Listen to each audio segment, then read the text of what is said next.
তো hello friends, good morning সবাইকে। আর আজকে হচ্ছে 19শে জানুয়ারি। আর আমার বাপের বাড়ি হাওড়াতে, এখান থেকে সবাই মিলে পিকনিকে যাওয়া হচ্ছে। একটা ছোট বাস করা হয়েছে, প্রায় 50 জনের মতো পিকনিক। তো সব গলির লোকেরা মিলে যাওয়া হচ্ছে, বেশ মজার ব্যাপার। আর আমরা যাব হচ্ছে 58 গেট। তো এখন ঘড়িতে বাজে 6:30। তো যেহেতু মা খুব একটা তাড়াতাড়ি হাঁটতে পারবে না, তার জন্য আমি এগিয়ে চলে এসেছি। এখনও সকলের আসা বাকি রয়েছে, তো তার জন্য ভাবলাম একটু ব্লগটা করে নিই। এটা হচ্ছে আমাদের একটা ছোট্ট রাস্তার উপরে পার্ক, বনলতা পার্ক। তো এখানে গাড়ি আসবে। তো চলো আমার সাথে পুরো ব্লগটা দেখো, আর কীরকম জায়গা সেটা সব ঘুরে দেখাবো। বাস আসতে অনেকটাই লেট হয়েছিল। তো 6:30টার সময় বাস আসার কথা ছিল, সেই জায়গায় বাস এলো 7:30। আমাদের বাস এসে গেছে, তো বাসে উঠে পড়েছি। তো এখনো কিছুজন বাকি রয়েছে, তারা এলে এরপর বাস ছেড়ে দেওয়া হবে। কিন্তু আমাদের টাইম অনেক দেরি হয়ে গেল, জানি না ভালো স্পট পাবো কিনা, তো দেখা যাক। বাস ছেড়েও দিল।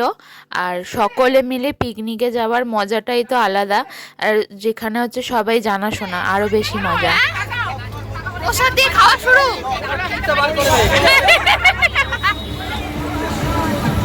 আমরা স্পটে পৌঁছে গেছি।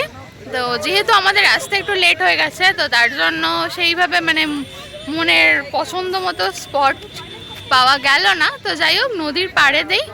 তো জাস্ট বাস থেকে নামা হয়েছে, তো এরপরে রান্না বান্না আবার শুরু হবে একদমই নদীর পাড়ে।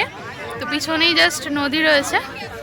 তো বেশ মজা হচ্ছে, সবাই মিলে নাচা গানা করতে করতে আসা হলো বাসে। তো দেখো, এখানে কোনো স্পট ভাড়া লাগছে না, যেহেতু যে যেরকম পারছে জায়গাতে করছে। তো যে আগে আসবে সেরকম হিসেবেই পাওয়া যায়। তো এই যে নদী, একটু পরে ওই সাইডে যাব। এখন আপাতত আমাদের সব জিনিসপত্র বাস থেকে নামানো হোক। তো ব্লগটা করবো না, এটা আমাদের এখন কফি হচ্ছে, করছে দাদা। আর হচ্ছে পকোড়ার এখানে ম্যারিনেট হচ্ছে।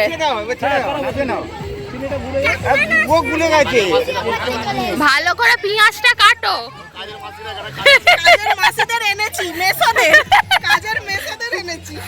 নালে হচ্ছে দুপুরবেলা খেতে দেওয়া হবে না, না ভালো করে কাটলে।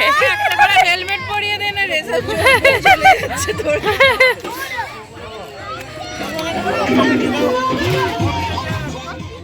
পকোড়া ভাজাও রেডি, এরপরে শুধু সার্ভ করার পালা। তো শীতকালে পকোড়া আর কফি দিয়ে শুরু আমাদের খাওয়া দাওয়া। তারপরে তো দুপুরের রয়েছে। আমরা কফি পকোড়া খেয়ে ঘুরতে এসেছিলাম মোহনার কাছে। তো যেখান থেকে স্পট, সেখান থেকে ওই 5-10 মিনিটের হাঁটা পথে। তো এটা হচ্ছে দামোদর আর গঙ্গার মিলনস্থল। এখানে বড় বড় জাহাজও আসে। তো আমরা যখন গেছিলাম তখন একটা জাহাজ দেখতেও পেয়েছি কিছুটা পরে। বেশ সুন্দর জায়গার, এতটাই রোদ্দুর ছিল। আর এই হচ্ছে নদীর পাড়ে এসে এত সুন্দর হাওয়া দিচ্ছিল, তো মনেই হচ্ছিল না যে উঠে যাব। তো এখানে সবাই মিলে একটু ফটোশ্যুট করা হলো, তারপরে আবার পিকনিক স্পটে গিয়েছিলাম। এই দেখুন কত বড় একটা জাহাজ। এসে দেখি আমাদের রান্নার প্রিপারেশন হয়ে গেছে, কারণ আমাদের রাইসের প্রিপারেশন চলছে। এরপরে চিকেন হবে। তো হয়ে গেছে, অর্ধেক হয়ে গেছে।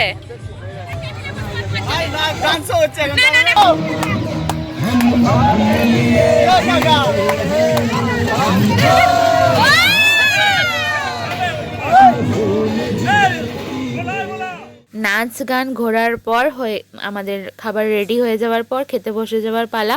তো প্রথমে আমি খেয়ে নিয়েছিলাম, তারপরে পরিবেশন করছিলাম। যেহেতু পরিবেশন করা হচ্ছিল, তার জন্য ভালোভাবে ভিডিও তোলা হয়নি। তো আমাদের মেনুতে ছিল মিক্সড রাইস আর চিকেন কষা। আর যে মিক্সড রাইস খাবে না তার ছিল প্লেন ভাত, আর যে মাংস খাবে না তার ছিল মাছ, তার সাথে চাটনি, পাঁপড় আর মিষ্টি। এখানে খেতে খেতে আমাদের নেক্সট প্ল্যান করা হচ্ছিল। তো আমাদের একটা পাড়াতে কালী পুজো হতো, সেটা বন্ধ হয়ে গেছে। তো আবার সেই পুজো করার প্ল্যান হচ্ছিল, আর নেক্সট কোথায় ট্যুর হবে সেই সব প্ল্যান হচ্ছিল। তো বেশ মজাই হচ্ছিল। যেহেতু প্রচুর চারিদিকে লোকজনদের মানে গান চলছিল, যার জন্য ভিডিওটা পজ করতে হয়েছে, নাহলে কপিরাইট ক্লেম এসে যাবে তার কারণে। তো আমার বাবা বলছিল যে কালী পুজোর সব খাওয়ান দাওয়ানের ভার আমার, আর বাদ বাকি যা খরচা ওই 3টে দাদার মিলে।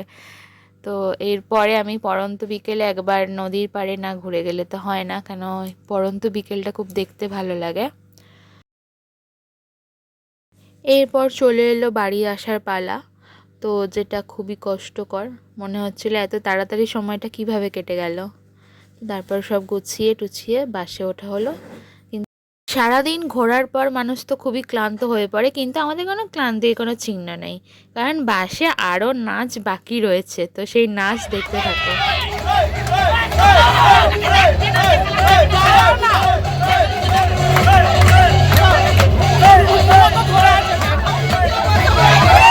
বড়দের সাথে পাল্লা দিয়ে পুচকেগুলো নাচছে, ওদেরও কোনো ক্লান্তি নেই শরীরে, সারা দিন খেলেছে, তাও আবার এই যাওয়ার সময় নাচ। ছোট্ট পিকনিকের ব্লগটা কীরকম লাগলো অবশ্যই কিন্তু লাইক করে আর কমেন্ট করে জানাবেন। ধন্যবাদ পুরো ভিডিওটা দেখার জন্য।